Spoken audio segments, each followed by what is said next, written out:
ओम नमः सिद्धेभ्यः।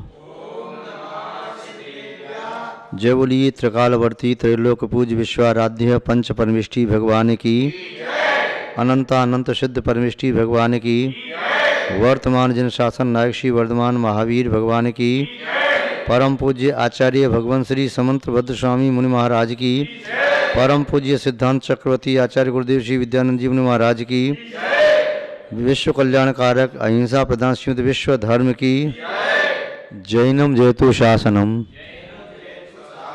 विश्व कल्याण कारकम। धर्म स्नेही सत श्रद्धालु यहाँ पर उपस्थित आप सभी भव्यवर पुंडरीक पुण्यात्मा महानुभाव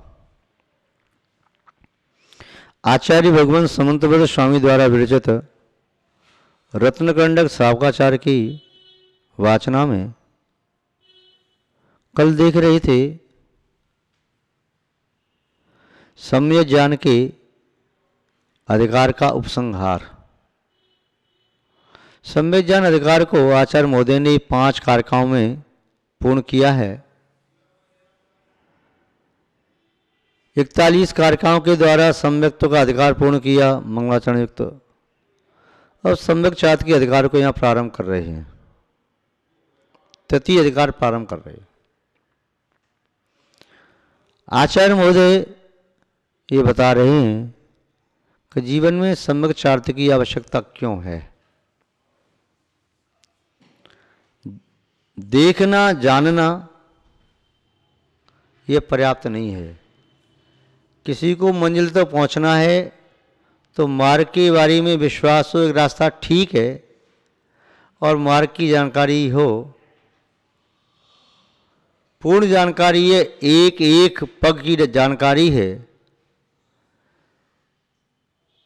विश्वास से और जानकारी से मंजिल की प्राप्ति नहीं होगी। मंजिल को प्राप्त करने के लिए क्रिया करनी पड़ती है, आचरण करना पड़ता है, चर्या करनी पड़ती है, चारित्र का पालन करना होता है। माता पिता बचपन से ही मोक्ष मार्ग का उपदेश देते हैं, सहज में ही देते हैं। आप लोग समझ पाएं या ना समझ पाएं,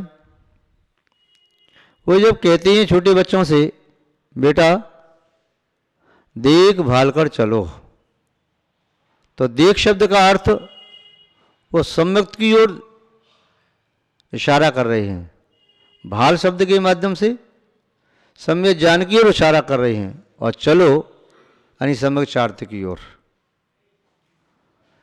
तीन में ही क्रिया पूर्ण होती है।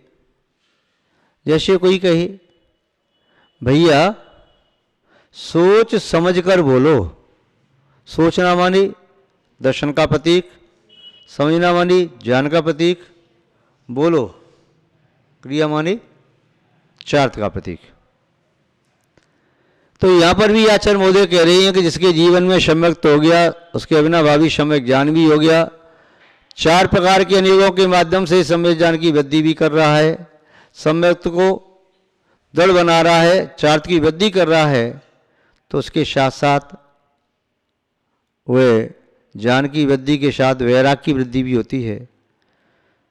क्योंकि जब व्यक्ति को मालूम हो जाए ये वस्तु मेरे लिए अहितकर है, ये हितकर है, तो अहितकर से बचना चाहता है और हितकर को प्राप्त करना चाहता है। आचार्य महोदय बता रहे हैं कि जिन साधु पुरुषों ने, तीर्थंकर गणधर आदि देवों ने चार्थ का प्रतिपादन किया है, तो उसका क्या प्रयोजन है, उन्हीं के शब्दों में देखें। मोहतिमिरापहरणे दर्शन लाभा दबाप्त संज्ञान रागाद्वेष निवृत्ति चरणम प्रतिपद्यते साधु। 47वीं कारिका में यह चार्थ का प्रारंभ करते हुए कह रही हैं मोह तिमिरापहरणे। इस प्राणी के जीवन में 3 प्रकार के तिमिर होते हैं। ये तीनों ही तिमिर मोह से संबंधित होते हैं। मोहनी कर्म नष्ट हो जाता है तो तीनों तिमिर भी नष्ट होते हैं। मोह से संबंधित तीन तिमिर कैसे बनते हैं? तो एक मिथ्यात्व का अंधकार, दूसरा मिथ्या ज्ञान का अंधकार और तीसरा मिथ्या चारित्र का अंधकार। तो तीन प्रकार का अंधकार है। यदि व्यक्ति के जीवन में एक प्रकार का भी अंधकार हो तो व्यक्ति सुमार्ग में भी अच्छी तरह से गमन नहीं कर पाता, उसमें भी संभावना है ठोकर खा के गिर पड़े। हो सकता है सुमार्ग में अंधकार हो तो उसे भय लगेगा दीवार से न टकरा जाऊं, खंभे से न टकरा जाऊं, कोई वृक्ष तो नहीं आ गया, आगे सामने गहरा गड्ढा तो नहीं है, जहाँ पैर रख रहा हूँ वहाँ पर कंकड़ है, कांच है, कील है, बिच्छू है, सांप है, क्या है। तो अंधकार में व्यक्ति की प्रवृत्ति समीचीन नहीं हो सकती। इसलिए आचार्य बोधे कह रही है सबसे पहले मिथ्यात्व के अंधकार का परित्याग किया जाता है। मिथ्यात्व का अंधकार कैसे जाता है? उसके लिए प्रयत्न करना पड़ता है, कषायों को मंद करना होता है और अपनी अनादिकालीन मिथ्या धारणाओं को बदलना होता है, और फिर जहाँ सम्यक्त्व का बीज अंकुरित होता है ऐसे माहौल में पहुँचना होता है, अर्थात देव शास्त्र गुरु की सन्निधि में। परमार्थभूत देव, परमार्थभूत शास्त्र और परमार्थभूत गुरु, उनकी संगति में, सन्निधि में पहुँच करके आत्मा में सम्यक्त का बीज अंकुरित होने लगता है, सम्यक्त उत्पन्न होने लगता है। तो मिथ्या तो अनादि मिथ्या ऋषि के जीवन में एक ही प्रगति होती है, किंतु शादी मिथ्या ऋषि के जीवन में मिथ्यात्व की टुकड़ी होती हैं तो तीन टुकड़ी होते हैं। जाते से जैसे कोई दाल को दले तो एक टुकड़ा जौ के तो निकल आया सीधा साबुत, दूसरा उसका आधा फलक निकल गया, तीसरा कहीं छिलका सा लगा हो गया। तो तीन प्रकार के पीस होते हैं अलग अलग प्रकार के, पूरा साबुत जौ की त्यों, और दूसरा हाफ हाफ, दो पीस हो गए, जैसे चना है तो दो दौल हो गए ऐसे, और तीसरा कहीं थोड़ा सा कनका उसका टूट गया।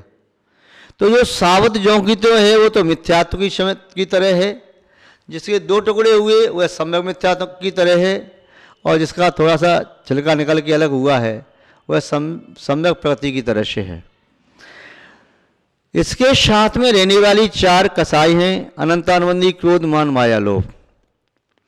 यद्यपि चारों कसाई चारित्र मोहनी कर्म की प्रकृतियां हैं, दर्शन मोहनी की प्रकृति तो एक थी, मिथ्यात्व उसके दो टुकड़े हुए, मानो जैसे मोह के दो टुकड़े हो गए और मिथ्यात्व के राग और द्वेष,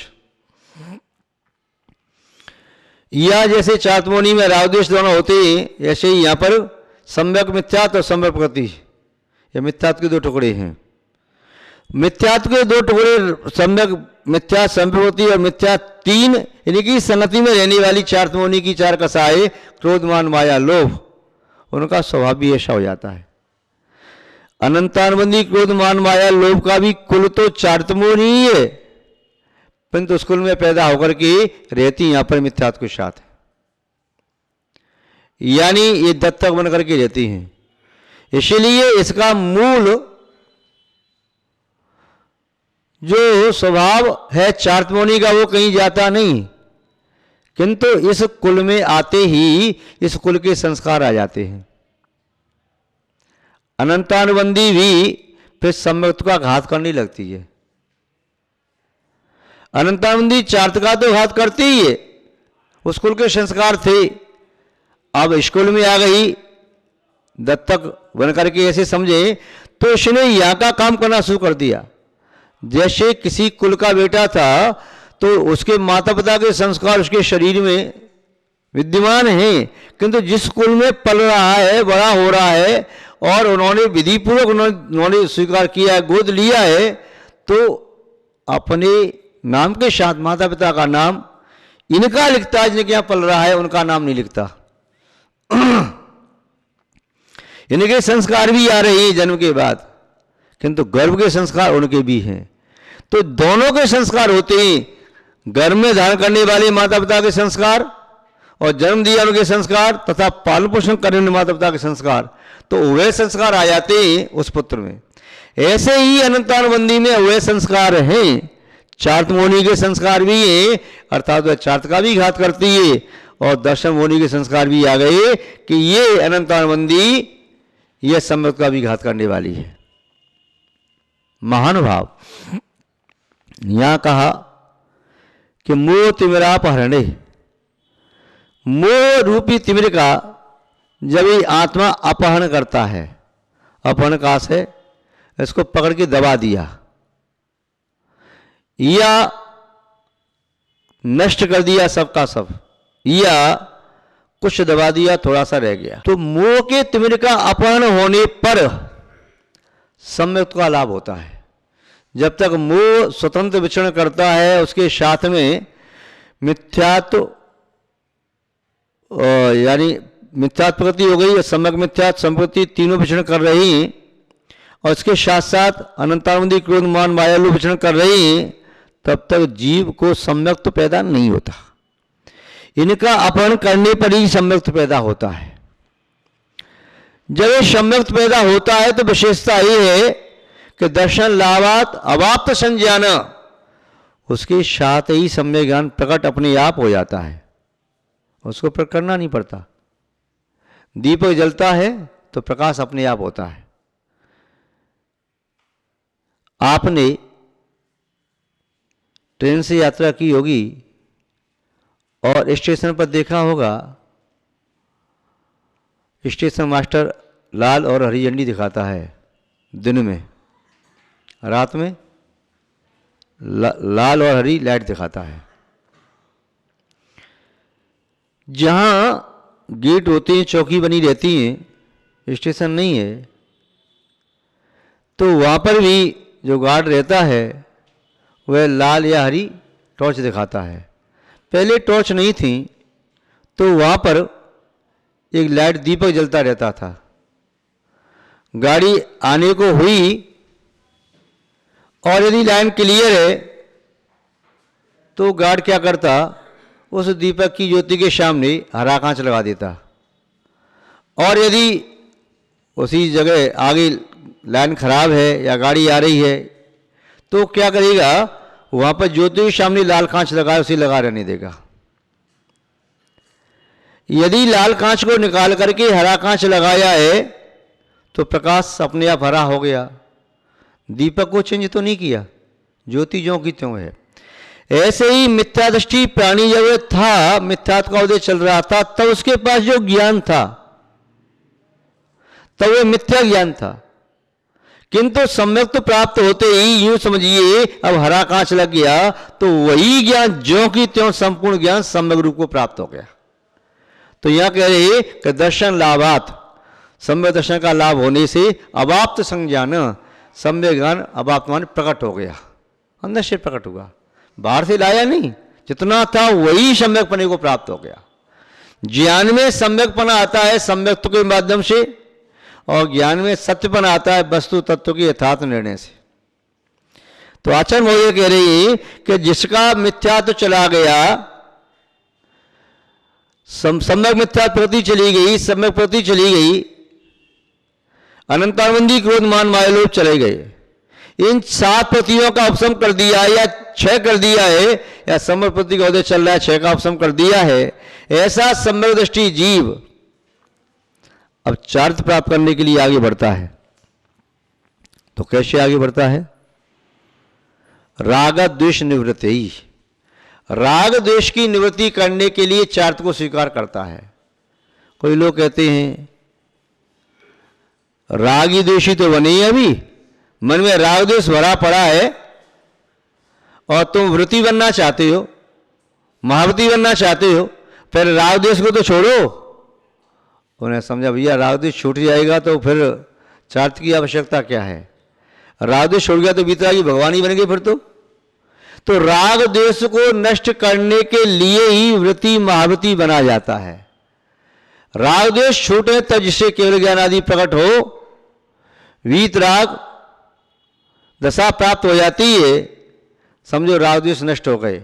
किंतु वीतराग दशा वैराग्य के बाद प्रकट होती है।